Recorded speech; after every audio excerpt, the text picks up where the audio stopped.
हे ला ला ला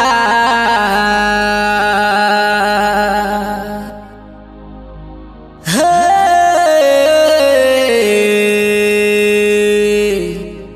तितली रे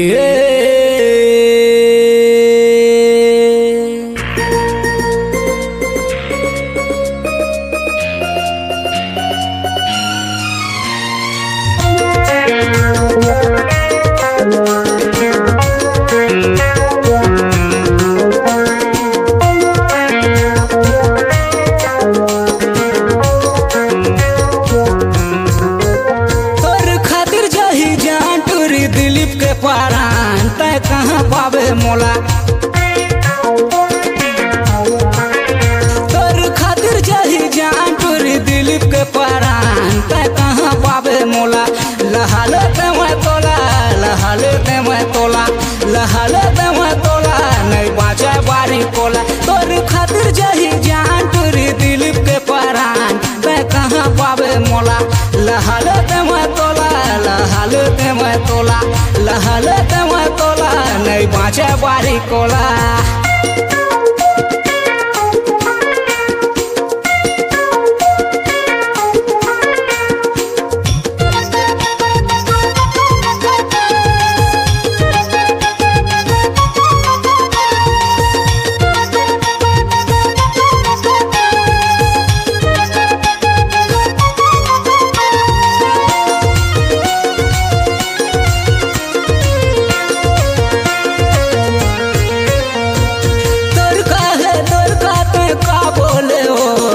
का बोले वो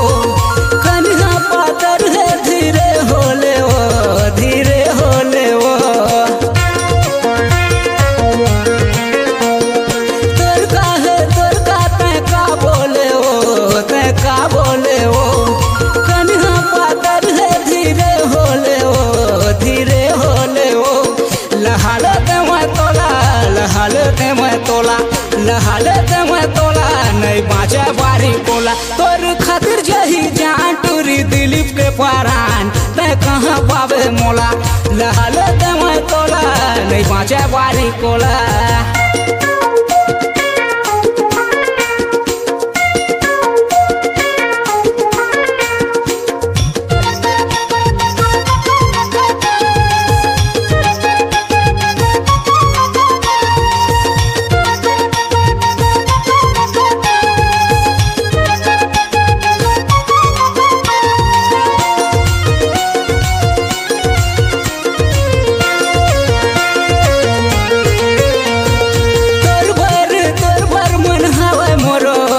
मन हवे मोरो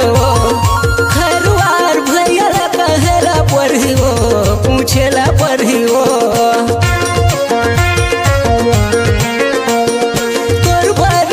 बर मन हवे मोरो छतराम भैया कहेला पढ़ी वो पूछेला पढ़ी वो लहाले ते मैं तोला लहाले ते मैं तोला लहाले ते मैं तोला नहीं बाँचे बारी कोला तोर खातिर जही जान टूरी दिलीप के पारान तय कहाँ पावे मोला लहाले ते मैं तोला लहाले ते मैं तोला लहाले ते मैं तोला नहीं बाँचे बारी कोला तोर खातिर जही जान टूरी दिलीप के पारान तय कहाँ पावे मोला लहाले ते मैं तोला लहाले ते मैं तोला लहाले ते मैं तोला नहीं बाँचे बारी कोला लहाले ते मैं तोला लहाले ते मैं तोला लहाले ते मैं तोला नहीं बाँचे बारी कोला लहाले ते मैं तोला लहाले ते मैं तोला लहाले ते मैं तोला नहीं बाँचे बारी कोला। हेलो दोस्तों, मैं हूँ दिलीप राय और आप सुन रहे थे मेरा गाना। अगर मेरा गाना पसंद आए तो मेरे इस चैनल को सब्सक्राइब जरूर करें।